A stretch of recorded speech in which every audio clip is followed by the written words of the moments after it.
Hi, y'all. My name is Megan, and I'm going to be kind of walking you through the basics of setting up a virtual choir video or any other virtual ensemble video in Adobe Premiere Pro. I would like to start off the video by letting y'all know that I have never worked with this program before a month ago, before right after the whole quarantine went down.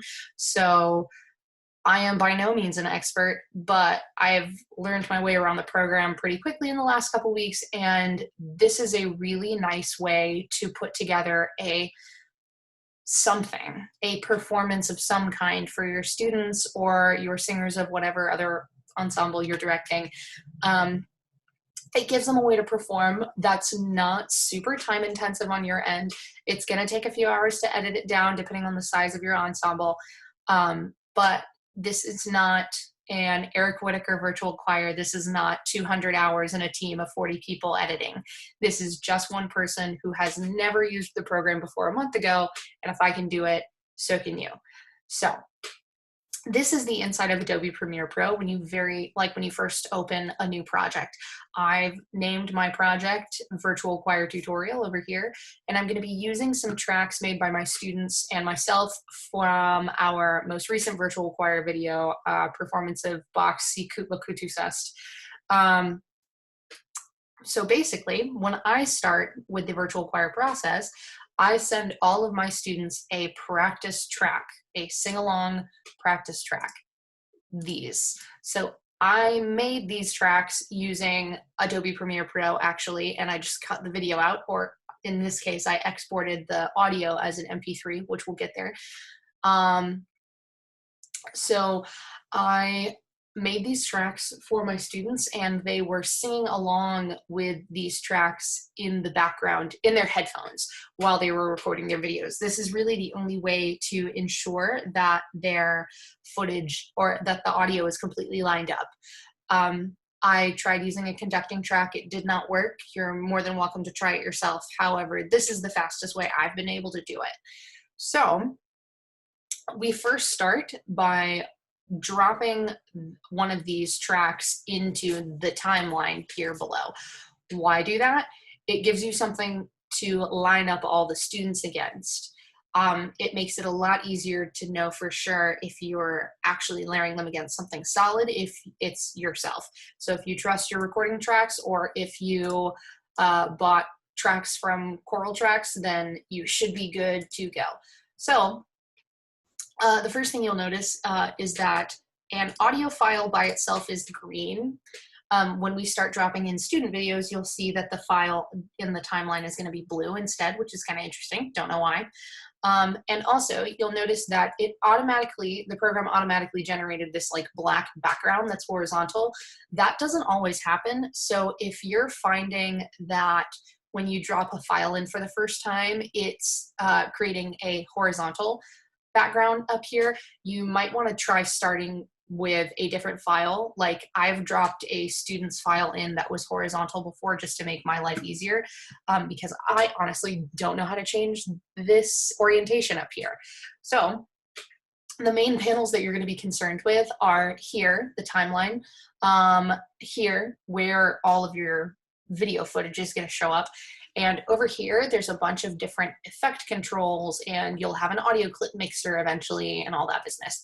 This is also where all of your media, all of your files will show up in a convenient scrollable box that you can go through, and if something went missing, you can find it in there and re-put it into your timeline. Also, something to know, you can either drag footage in from Finder or whatever folder you have on your computer, Mac or Windows, PC. You can either drag it in the timeline the way that I did with this file, or you can go up here and go to File, Import, and then choose footage from in here. So I'm going to be dragging all of my files in because I know they work just fine like that, but you have many options to do this however you want. So in this case, this piece starts with the basses and tenors alone. So I'm going to go ahead and drag a bass into the timeline first. Here we go. See how this, when you try to get them all lined up together, this bass track overlaps with my recording track, don't let that happen because that will cut off your audio. So just make sure that you've got that dropped into a separate track. You can see here that very obviously he's doing some like talking or something before he actually, or like page turning or coughing or whatever, right before he actually gets to singing. So what I'm going to do is I'm going to go ahead and chop that off. And then as a rough cut, I'm going to go ahead and drag this until it looks like my audio and his lines up. I know because I recorded it, these are all metronome clicks, so I'm just gonna try to line it up with the first moment of singing. Might be here, we'll see. And then I'll trim off a little bit more of his video at the beginning. So here we go.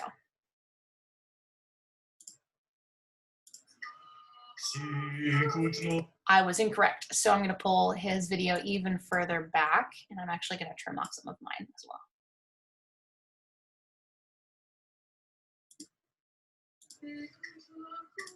Oh, that worked.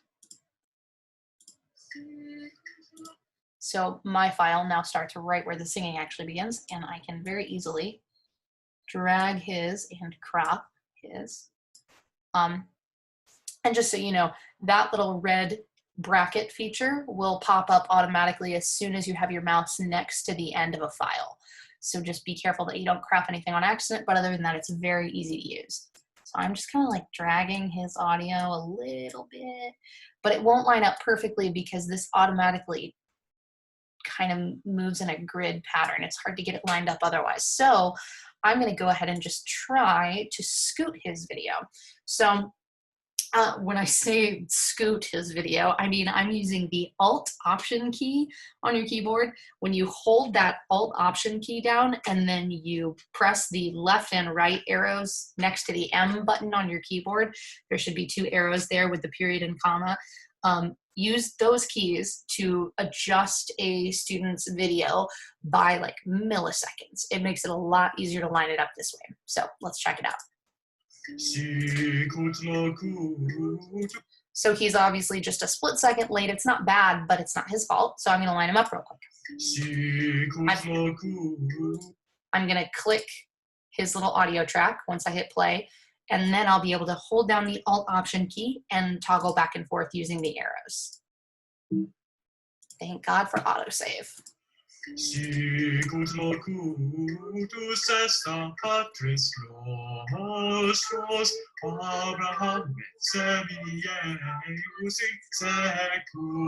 And now he's nice and lined up. And that only took just a couple little toggles of that button. Now, I would recommend you try to drag the file into place as close as possible so that you don't have to spend 30 seconds holding down the right key to get a file to line up. This will make your life a lot easier. So I'm going to go ahead and do the same thing let's go ahead and add my tenor in because the tenor entrance comes next. I'll drag him down here. I'm going to crop off his beginning because he did a little intro there that I already know about. Okay. And I actually believe he may have come in with the basses. We'll see. So, and also, just to make your life easier, when you've got a kid settled where you want them, this M button here will mute their track. It will prevent your brain from exploding, and it will keep the audio from getting very fuzzy. In this piece in particular, since it's so polyphonic, it makes it a lot easier to mute each track one by one and just line up each individual student by the audio track or by your bass track, your like beginning track. So I'm going to go ahead and drag his footage to here and see what happens. Yep. So he came in with the bass entrance as well, because why not? And again, it won't line up quite perfect on its own. It's almost there, but it's not quite there. So I'm going to have to fiddle with it again.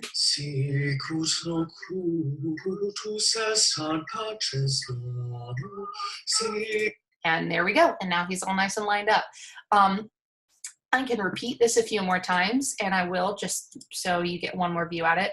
Oh no, I've ran out of tracks. What do I do now? if you right click this black space over here, you have the option to add tracks. So I'm gonna add 3 more video tracks and also 3 more audio tracks. I don't know what an audio submix track is, so we're not gonna deal with it. And now you have more tracks to work with.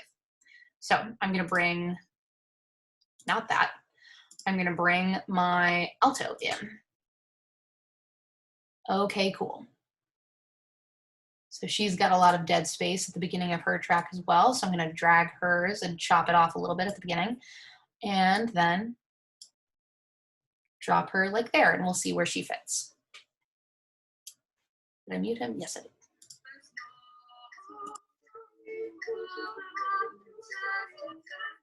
So she's kind of hard to hear. So what I'm gonna do here for her is I'm going to go to this portion up in the top left called the audio clip mixer. It will probably name itself after whatever the first file you dropped into the timeline was. So don't think anything of that right there for right now. So we can tell which person needs to be adjusted either by noting who's muted and who's not, or by looking down here on the timeline, you can see that this student here singing alto is A4. So we're gonna go up to the A4 and bring her all the way up and then bring my little practice track down so I can really get it lined up. And I'm just gonna uncrop her for safety's sake. Let's see what happens.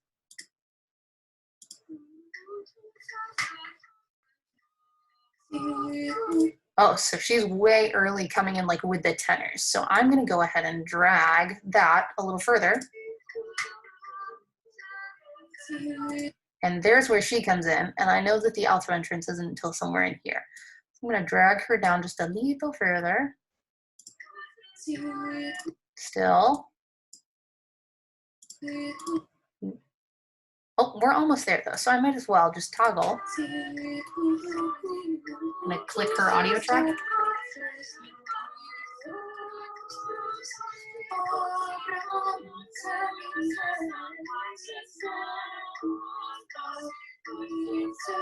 And now she's all lined up. So I think you get the gist of it, and you can move these down safely without overlapping other students once they're already in the timeline. So I'm gonna go ahead and do that just to make it a little cleaner looking. So you can see now that it's just about layering each individual kid up and making sure that their audio lines up with each other's students. So now I can unmute everybody and we can see what we're working with. Siccus locutus esse Patris Nostrum, Abraham setus est secus. Tenor's a little loud, so I'll bring him down a touch.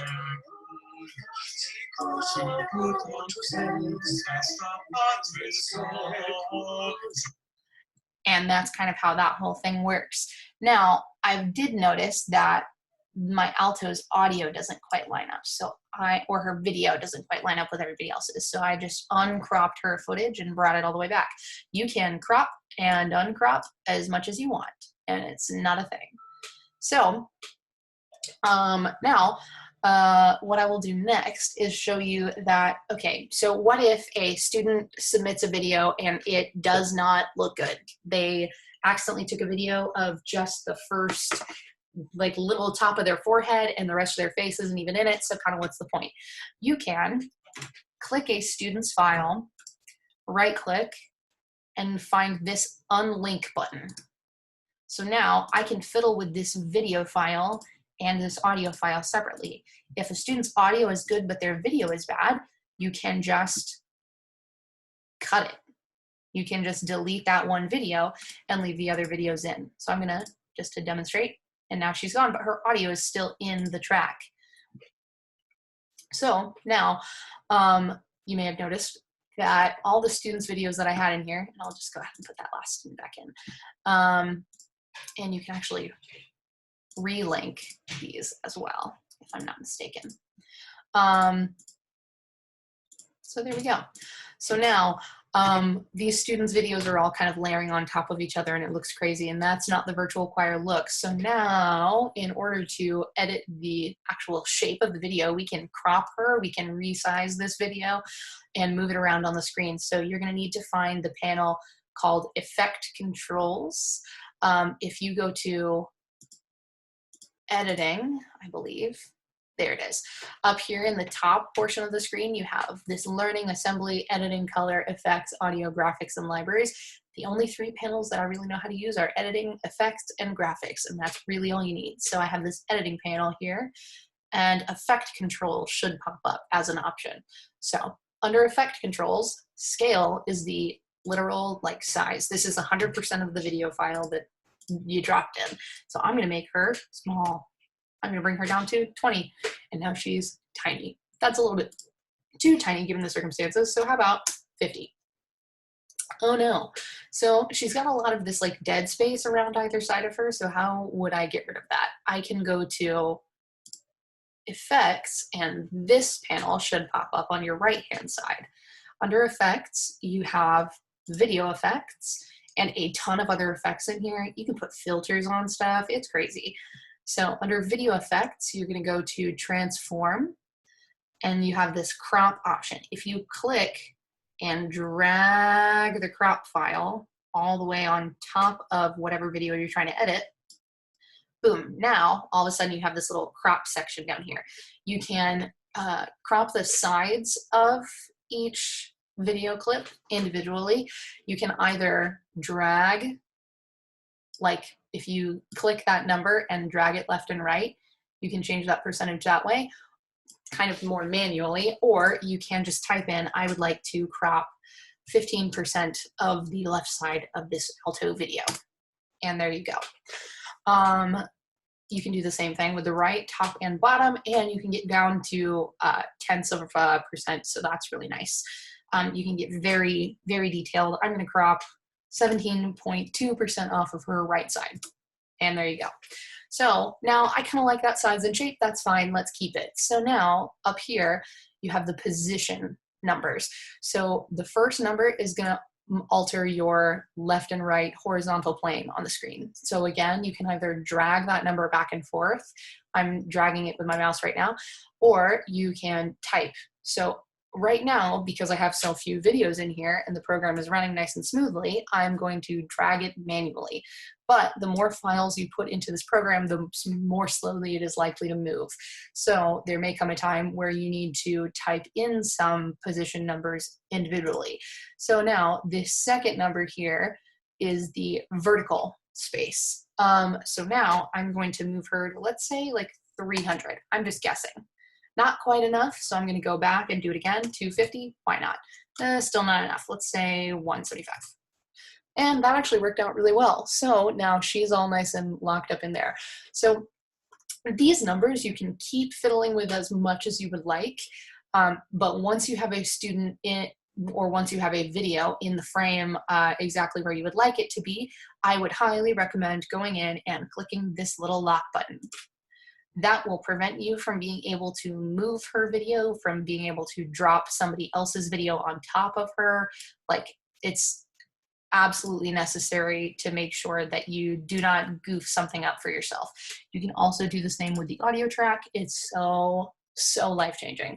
So now I'm going to do the same thing for this student. Let's make him, oh, way too small. So let's make him too big. Sure, let's work with that. So now I'm gonna drag him the same way I dragged her over here. And I tried to get it as close up, as lined up as best as I could, even manually. And then I'm gonna drag him up here until I kind of like where he's placed. So now I have all this extra dead space at the bottom of the screen. Doesn't look super great. I'm again gonna go over here to the crop function, drag it onto my tenor file, and remove 20%, too much. Let's remove 17%, not enough. 15? Close. So, I don't know if you can see on your screen, but this is so close. It's not quite there though. I'm gonna go 14.5%. And that's near about perfect, or at least so much as my human eye can see. So you keep doing that until each of your students are lined up the way you would like them. And if you want, you also have the option of going to graphics and going over to edit, and then going to new layer, rectangle. If you get rid of the fill on this, and I thought it would say border, but it says stroke instead, I'm going to make a bright red border that I can use to outline my student stuff. So this is so tiny of a border that you can't even see it behind the little markers here. So I'm going to make it bigger. Let's call it a 10. And so now I have this border that I can move around and use to cover up the edges of each video. So if I don't want to spend the time to like really make sure that on a like 1/10 of a percent level it's exactly the same, I can just use these little rectangle lines to just make automatic straight lines so that all my students look like super lined up. And that's kind of how that works. So that graphic will show up in the timeline wherever your video was at first. If you want that graphic to exist throughout your entire video, you need to basically, the same way you would crop anyone else, you uncrop it so that it shows up all the way through the beginning and all the way through the end. If you couldn't see that, I used this little dot to make the timeline less small so that I could do more work in a short time period.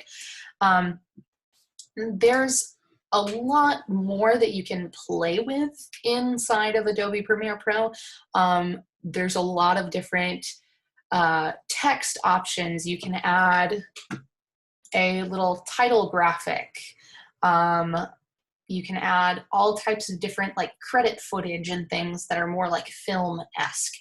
But you can kind of mess with this program and make this video whatever you would like it to be. So now, when you are done, which obviously this is by no means finished, but you know, you get the gist.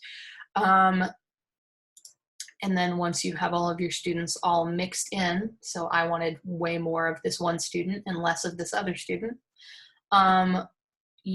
Once you're done and everything is, and you've listened through the entire thing to make sure that there's no weird hiccups, you go to File, Export, Media. Okay, so I'm gonna export my obviously unfinished video. I would make sure that you have QuickTime File as your chosen export setting. It's going to be a large file and it's going to take a hot minute to export. This one may not take very long, but when I made my first virtual choir video with 78 files in it, it took roughly 4 to 6 hours. I don't know how long it exactly took because I went to sleep. So if you have a bigger file, I would recommend highly just setting it to export and then going to bed. So I have here this QuickTime thing. I'm gonna rename the output track to Virtual Choir Tutorial. I'm gonna make sure export video and audio are both checked because that would be important. And I've always kept this use maximum render quality setting on because I feel like that might mean that it'll be a better quality product. There are some fun settings that you can mess with in here. Oh no, I clicked something. Okay, anyway.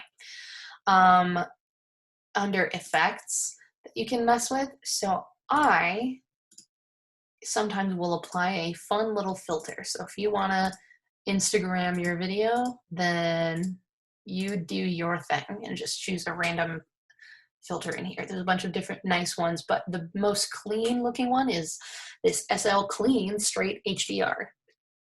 That'll just give you what you put into the program, really. And then you hit this export button.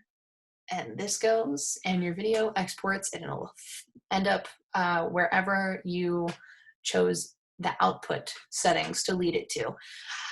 That is the very quick and messy way that I have learned how to do a virtual choir video. There are, again, so many more options in the Adobe Premiere program. It's honestly been a really fun experiment for me to kind of figure out how this giant beast of a program works. I know that when you first open the program, it looks messy, and it looks not messy, but it looks intimidating. So just give it a second, and if you run into an issue, there are so many quick fixes on Google. Or if you have any issues working through the program, feel free to send me an email. I've been responding to as many of them as I can. So just let me know if you need any help, and good luck.